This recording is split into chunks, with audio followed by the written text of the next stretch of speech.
You think you are free, but you are not. You are chained. Not by iron, not by rulers, but by your own cravings.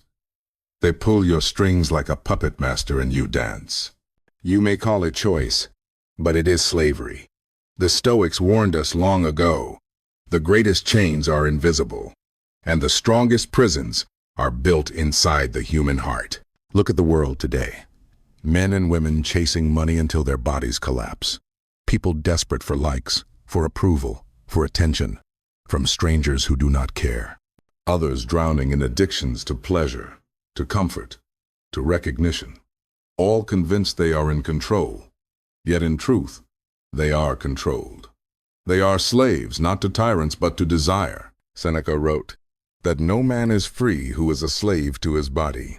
He did not mean chains of flesh, but cravings, hunger for wealth, thirst for power, lust for attention. Each craving grows like a parasite. The more you feed it, the stronger it becomes. The more you obey it, the tighter the chains. Ask yourself, how many of your choices today were truly yours? How many were chains pulled by desire?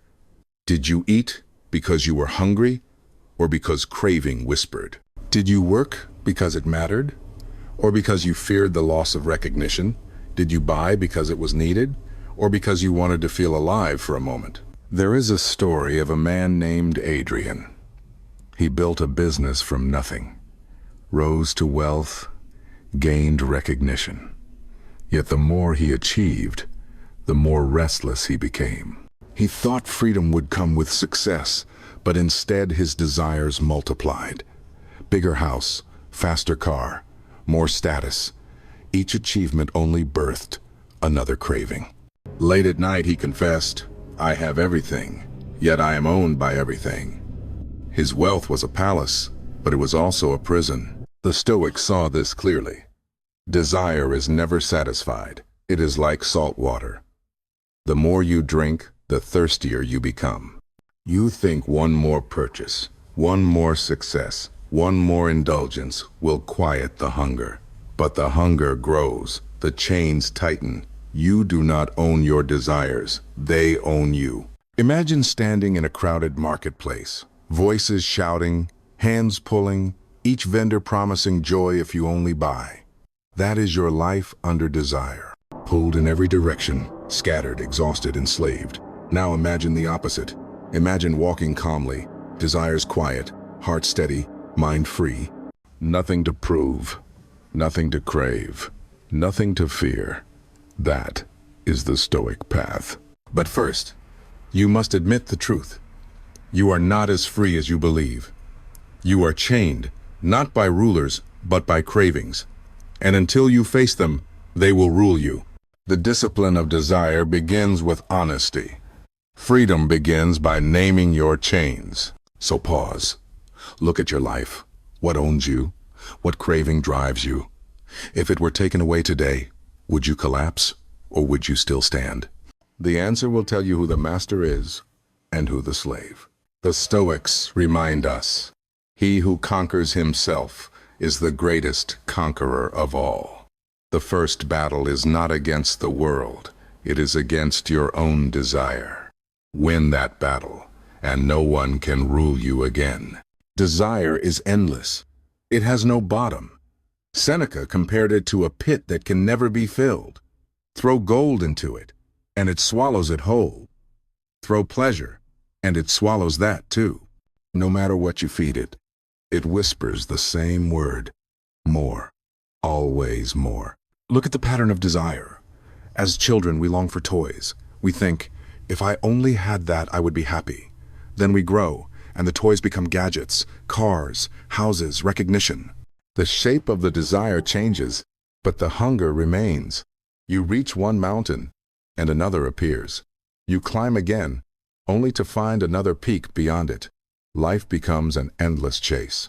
And at the end, death arrives, and desire swallows the years. Zeno, the founder of Stoicism, learned this truth through loss. He was a wealthy merchant, carrying goods across the sea. But one voyage ended in disaster. His ship wrecked, his fortune sank. He stood on the shore with nothing, Yet instead of despair, he found clarity.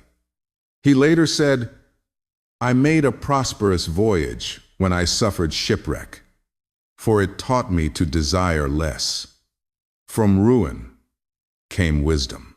From loss came freedom." Ask yourself, what would happen if you lost what you desire most? Would you collapse? Would your identity shatter? Or would you stand like Zeno, freed from chains you never knew bound you? The answer reveals whether you own your desires or they own you. Modern life makes this lesson harder. Every screen screams at you, promising fulfillment. Ads tell you that you are incomplete without their product.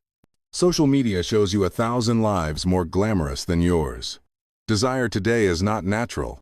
It is manufactured, amplified, engineered to keep you restless. And the more you chase, the less satisfied you feel. There is a story of Rachel, a young woman lost in consumer culture. Each paycheck went to clothes, gadgets, nights out. Each purchase gave her a rush, but within days the hunger returned. One night she looked at her overflowing closet, hundreds of outfits, yet she whispered, "I have nothing to wear."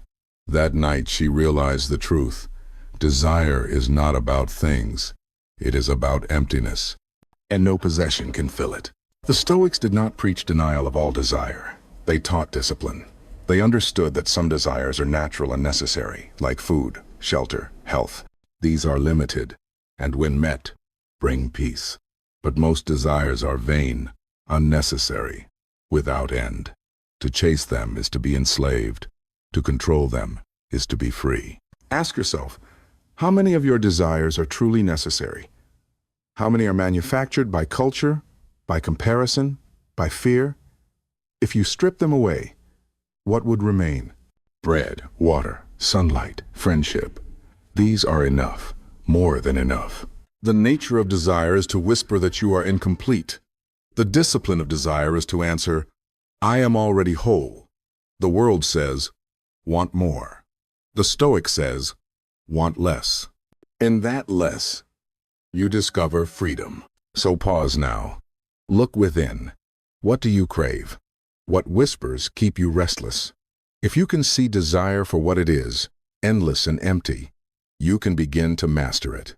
And in mastering desire, you master yourself. Zeno was not always a philosopher.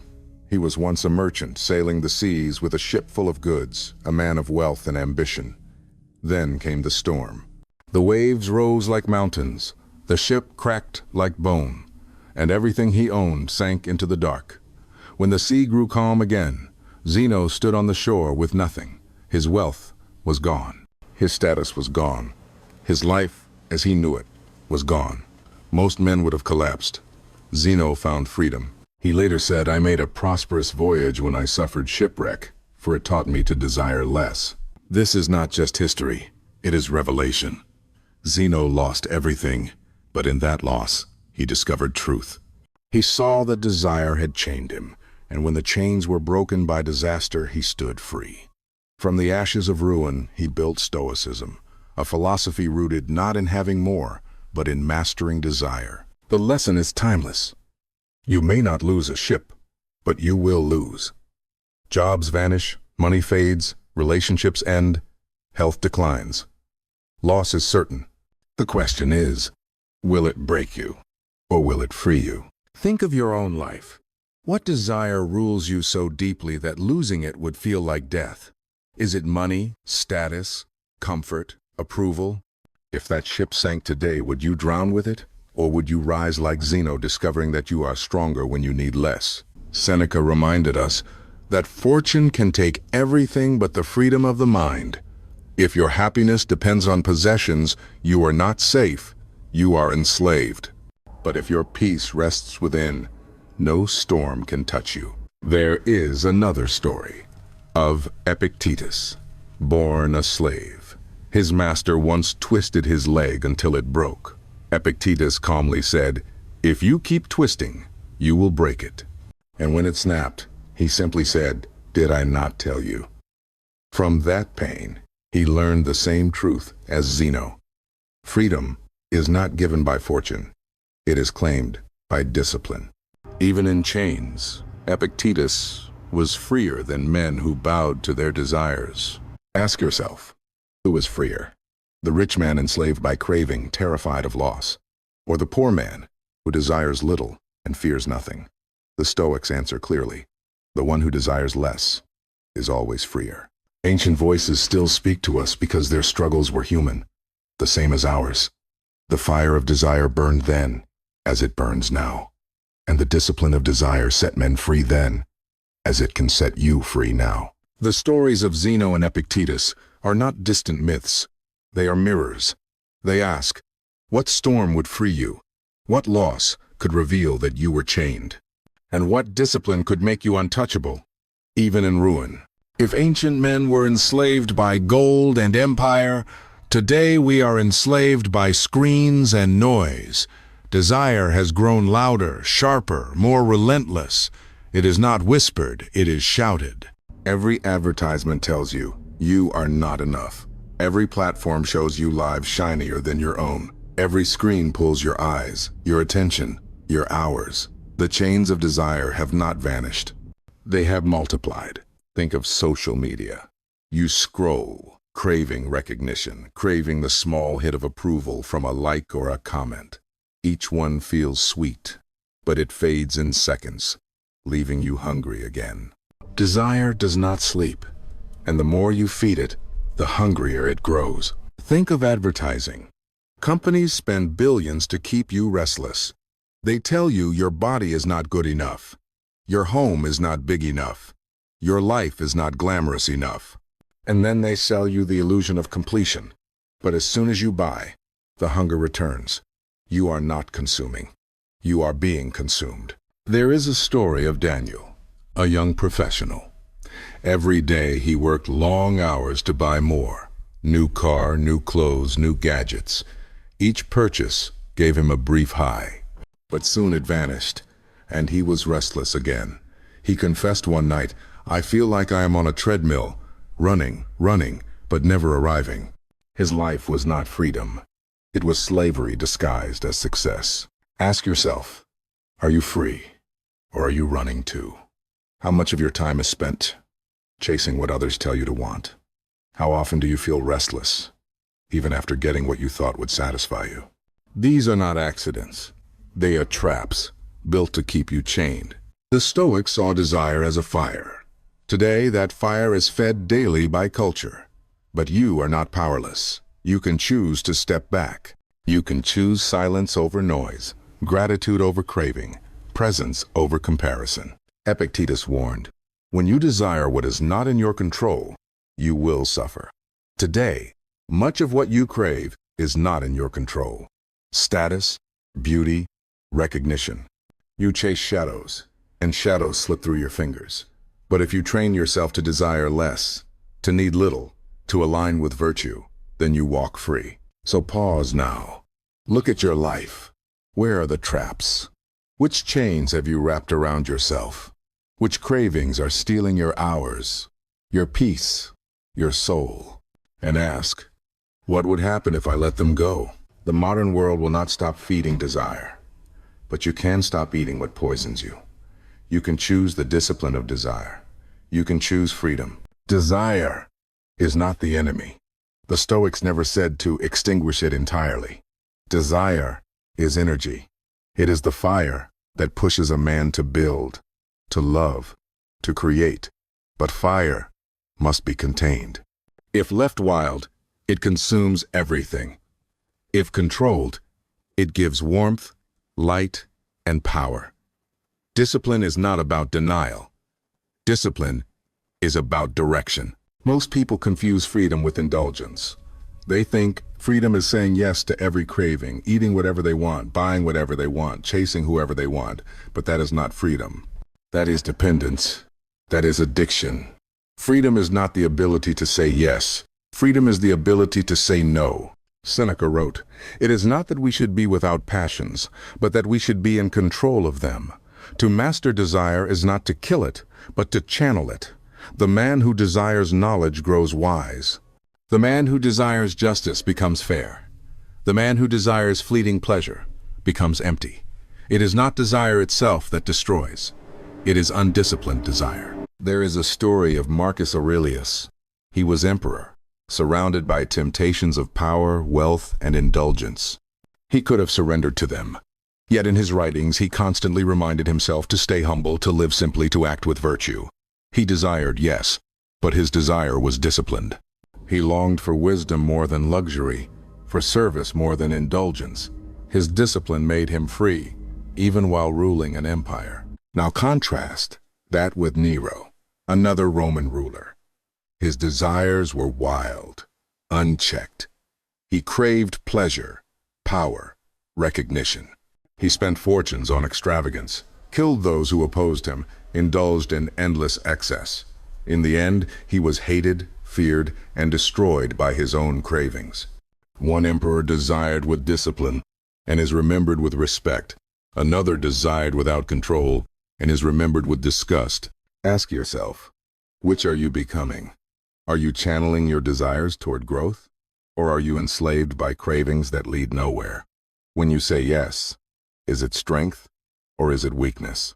And when you say no, is it fear or is it freedom? Discipline is not punishment. It is protection. It is the shield that guards your soul from being consumed by fire. To practice discipline is to stand tall in the storm of cravings and choose the path that leads to peace. The Stoics remind us, it is not by indulging every desire that we are free, but by mastering them. So look at your desires. Do they build you, or do they break you? Do they lift you higher, or drag you lower? If you cannot answer, then your desires have already chosen for you. Choose discipline. Choose freedom. For without discipline, desire is slavery. With discipline, desire is power. History is filled with lessons carved in the lives of men and women destroyed by desire and those who triumphed by mastering it. These stories are not distant myths. They are mirrors held up to your own life. Think of Alexander the Great. He conquered nations, but he could not conquer himself. His desire for more land, more glory, more conquest drove him endlessly forward until his body collapsed at 32. He ruled the world, yet was enslaved by craving. His empire dissolved, and his life ended, consumed by his own hunger. Now think of Socrates. Though not a Stoic, deeply admired by them, he lived simply, desiring little. When accused and sentenced to death, he did not beg, he did not cling to life. He drank the poison calmly, free in spirit. His discipline over desire made him untouchable, even in death. History remembers Alexander as a conqueror destroyed by excess, and Socrates as a man of wisdom who mastered himself. There is also the modern story of a man named Peter. He was a rising star in finance, chasing wealth with relentless hunger. He gained millions, but with it came addiction, broken relationships, and despair. His desires owned him. One night, sitting alone in his mansion, he realized he had nothing of value left. His life collapsed, not because of poverty, but because of desire without discipline. On the other side, consider Maya, a young woman who lived with discipline. She desired growth, not wealth.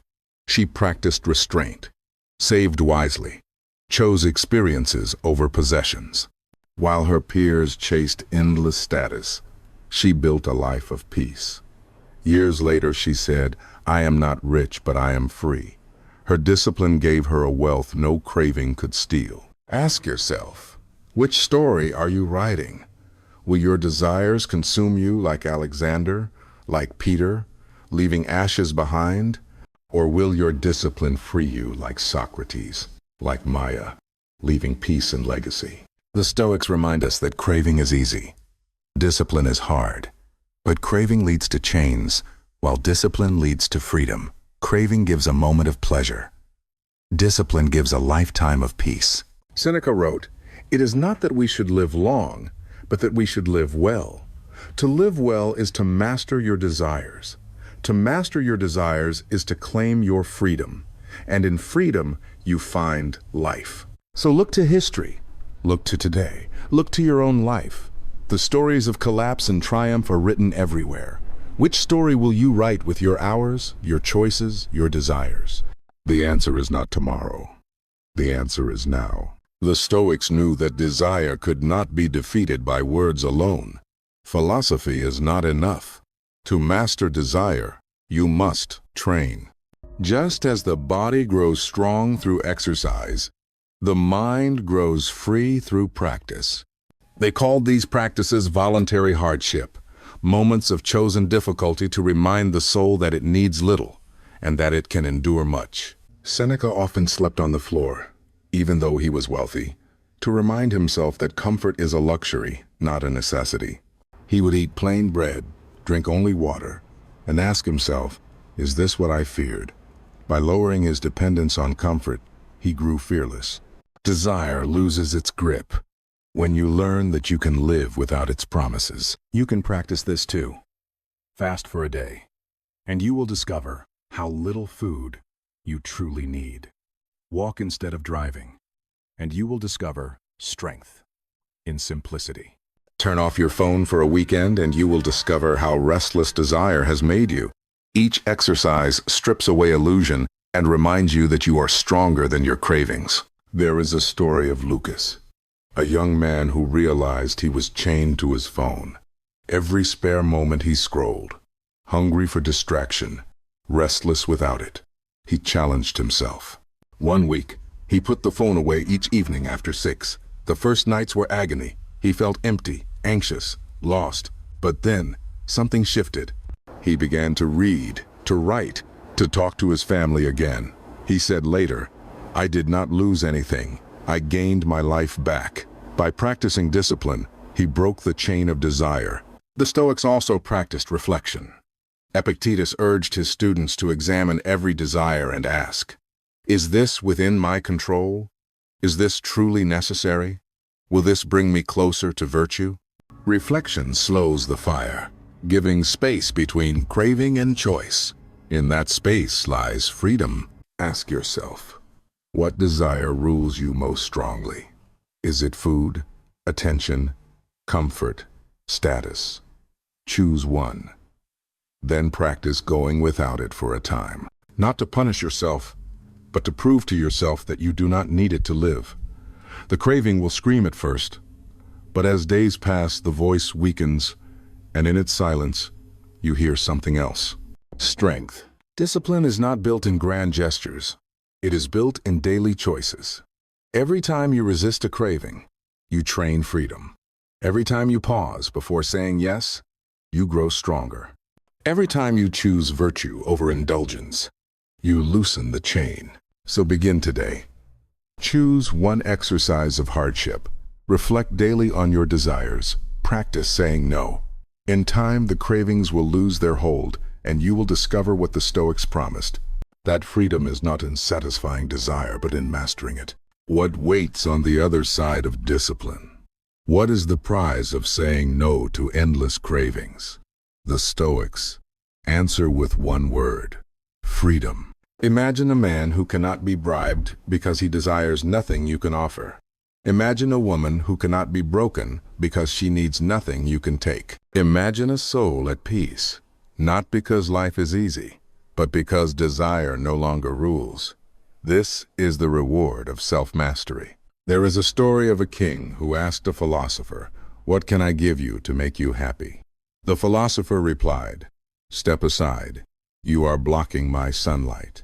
Like Diogenes to Alexander, he needed nothing, and therefore could not be touched. That is freedom. Contrast that with the lives of those enslaved by desire. A wealthy man terrified of losing his money. A celebrity desperate for attention, crushed when it fades. A ruler hungry for power, paranoid and restless until the end. They look powerful, but inside they are weak, for they cannot live without the things they crave. Ask yourself, which would you rather be? The slave in a palace or the free man in the sunlight? The choice is not about possessions, but about power.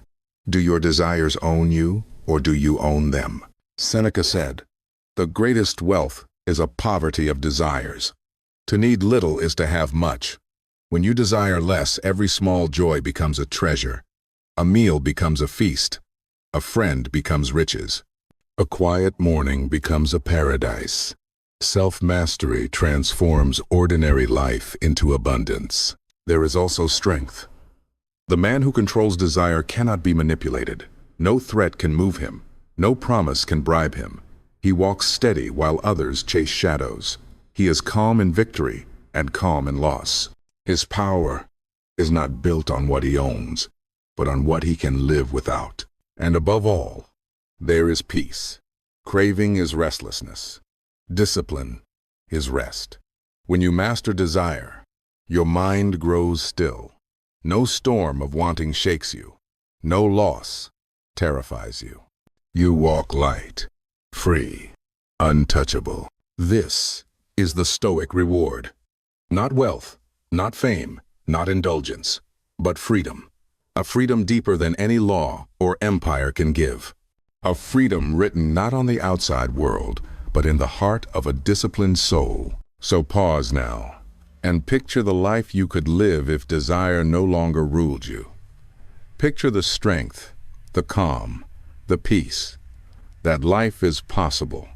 The price is discipline.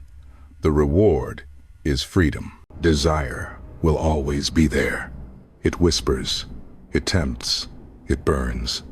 But you are not powerless.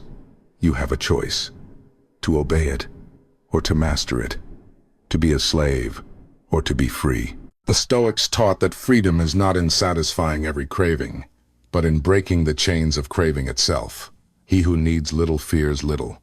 He who controls himself is greater than he who conquers a city.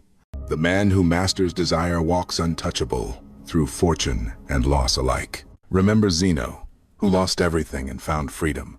Remember Epictetus, who in chains lived freer than his masters. Remember Marcus Aurelius, who ruled an empire yet desired only virtue. Their lives are reminders that desire is fire, but discipline is mastery. Ask yourself now, what owns you? What craving keeps you restless? And what would your life become if you no longer needed it? That answer is your path. That answer is your freedom. The world will tell you to want more. The Stoic path tells you to need less. And in needing less, you gain more than the world can give. You gain clarity, you gain strength, you gain peace. This is the discipline of desire. This is freedom through self-control. And this, above all, is the Stoic path.